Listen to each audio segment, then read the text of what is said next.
Vamos a recordar algunas de las fuerzas que tenemos que tener en cuenta en un estudio dinámico.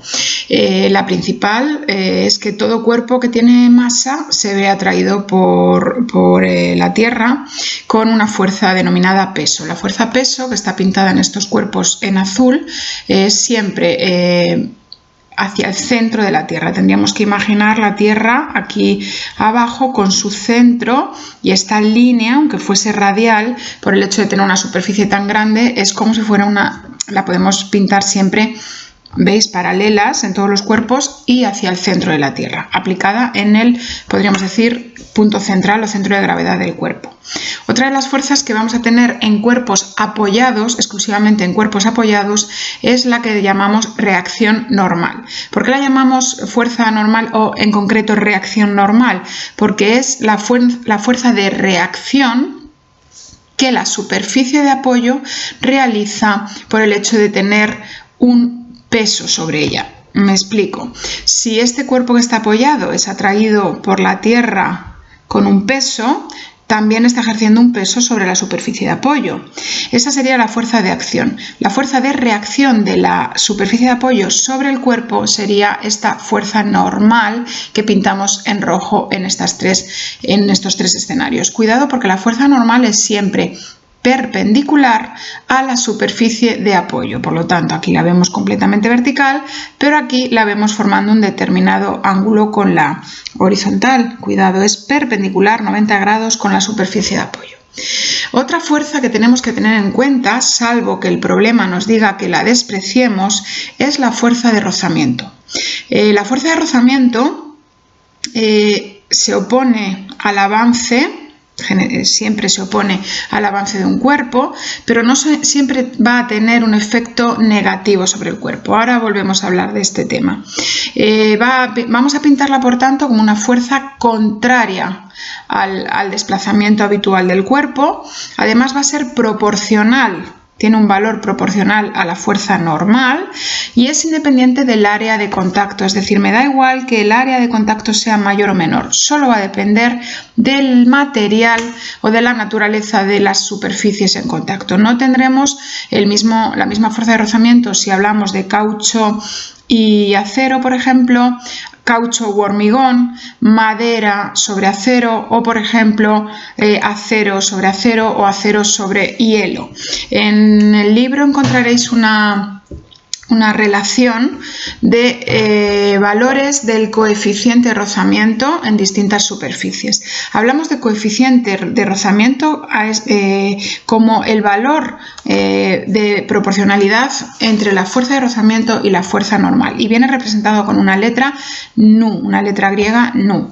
Este coeficiente, que es el que os hago referencia, que viene indicado en la tabla del libro de vuestra página 313, generalmente tiene un valor máximo de 1. Es muy raro, puede ser, pero muy excepcional que este rozamiento tenga un valor mayor que 1. Normalmente nos movemos en los rangos de 0 a 1.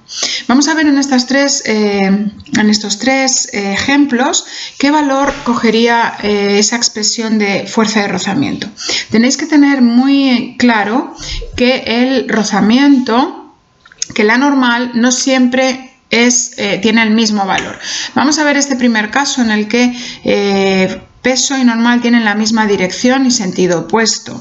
El cuerpo estaría en equilibrio en este eje vertical, es decir, la resultante de sus fuerzas es nula y por lo tanto la normal es igual al peso, es decir, normal es igual a mg.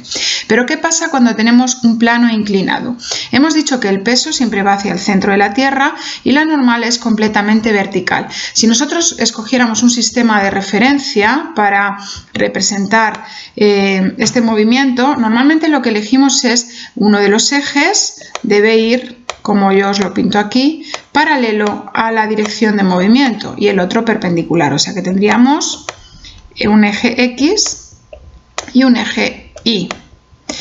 Bien, pues habiendo definido este sistema de referencia, vemos que las dos fuerzas, peso y normal, una de ellas no se encuentra dentro de este sistema de referencia. Por lo tanto, deberíamos descomponerla. Es decir, esta fuerza peso, la vamos a descomponer en dos fuerzas que estén de acuerdo al sistema de referencia elegido. Para ello, lo que hacemos es una proyección, una pequeña proyección sobre esa vertical, ¿lo veis? Este eje Y, y definiríamos la componente del peso en el sentido del eje Y. Y haciendo esta misma proyección, una proyección es hacer una línea imaginaria desde el extremo del vector hasta el punto de corte, completamente perpendicular, y obtendríamos la componente X del peso.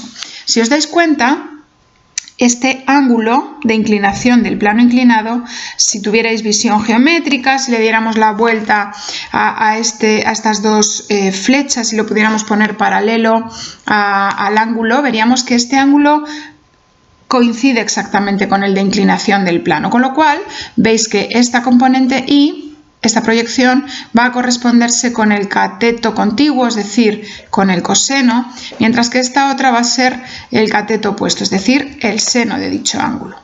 Bien, una vez hecha la proyección, las proyecciones o la descomposición, nos olvidamos de esta fuerza peso y ya trabajamos exclusivamente con las componentes que hemos pintado dentro del sistema de referencia. ¿Y cuánto valdría aquí la normal? Pues veis que en la vertical seguimos teniendo una resultante nula, es decir, equilibrio, y podríamos decir que la normal es igual a la componente del peso mg coseno de alfa. Por lo tanto, nuestro rozamiento, nu por normal, en esta situación va a tener el valor de coeficiente de rozamiento por mg coseno de alfa. Vamos a ver la tercera situación en la que añadimos una nueva fuerza al cuerpo que se halla sobre el plano inclinado. Es decir, tenemos el peso, tenemos la normal y tenemos además una fuerza que nos la han pintado aquí oblicua, no es paralela a la superficie de apoyo. ¿Cómo haríamos aquí para definir las fuerzas totales y el estudio dinámico de esta fuerza? Bueno, permitidme que aquí hicierais una línea paralela al sistema, a la superficie de apoyo, sería el eje X, tendríais la vertical, que sería el eje Y, ya tenemos nuestro sistema de referencia. Y tendríamos que descomponer estas fuerzas dentro de este sistema de referencia.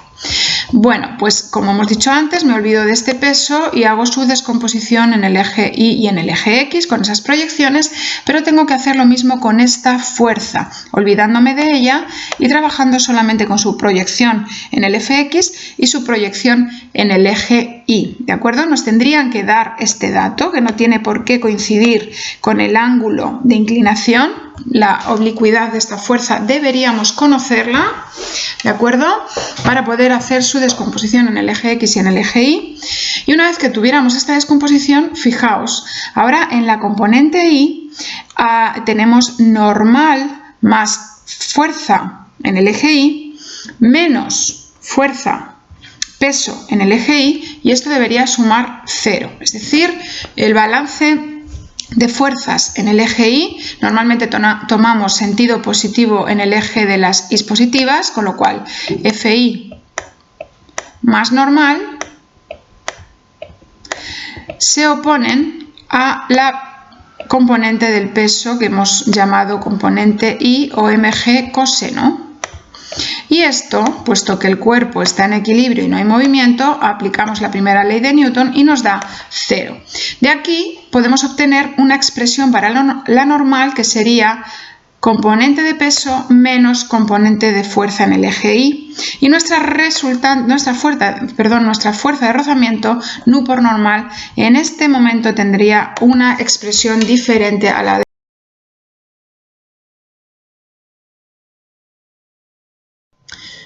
vamos a ver cómo pintaríamos esa fuerza de rozamiento en cada uno de los tres casos.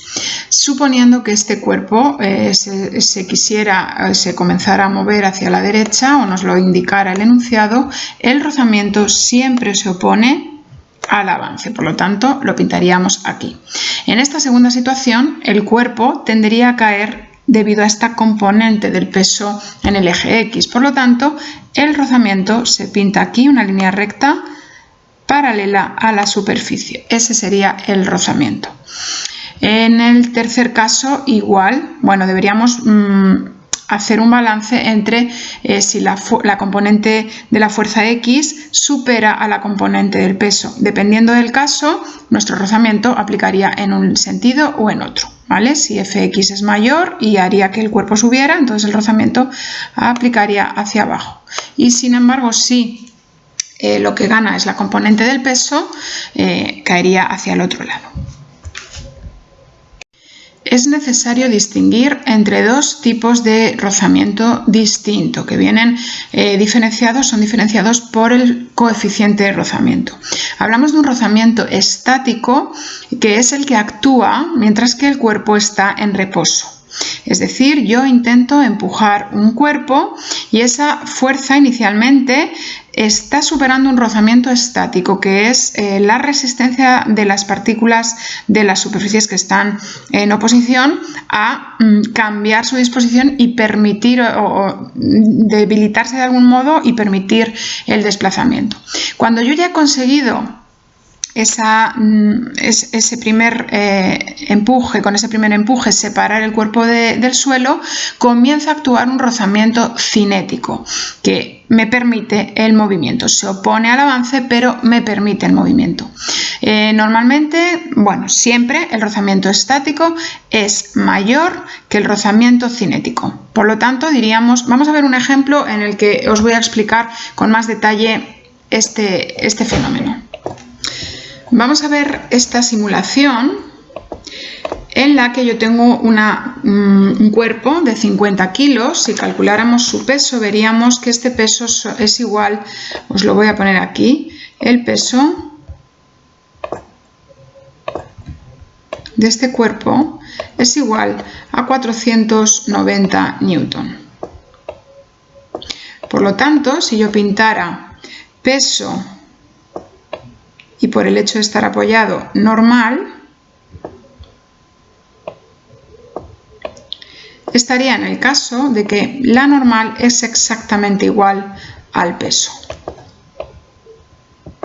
Bueno, vamos a aplicar una fuerza. Vais a ir viendo, he puesto aquí que se vea el balance de masas, que si yo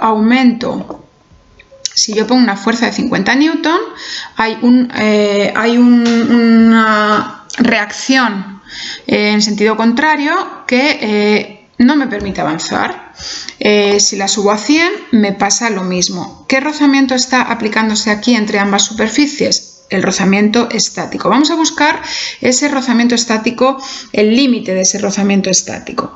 Bueno, pues si yo voy subiendo poco a poco la fuerza de este cuerpo, veré que llega un momento justo cuando llego a 125 newton, fijaos, aquí estoy en equilibrio, pero a partir de ahí el cuerpo consigue moverse. Es decir, he buscado de esta manera ese rozamiento estático máximo que me impide arrancar el cuerpo o comenzar a moverlo. Si yo hiciera los cálculos, vamos a pararlo, si yo hiciera los cálculos, vería que si considero que justo con 125 newton ha comenzado a moverse, es porque 125 newton es exactamente ese rozamiento estático máximo que yo puedo encontrar y por lo tanto será igual a coeficiente de rozamiento estático por normal, que ya he dicho antes que era 490 newton. Yo puedo calcular este rozamiento estático haciendo esta relación y me daría que entre estas dos superficies, que veis que está un poco rugosa y que tengo madera, este coeficiente sería de 0,255. Los coeficientes de rozamiento no tienen unidades. Bueno, podemos seguir haciendo pruebas en este simulador y ver que y llevar la fuerza, por ejemplo, hasta el valor de 150.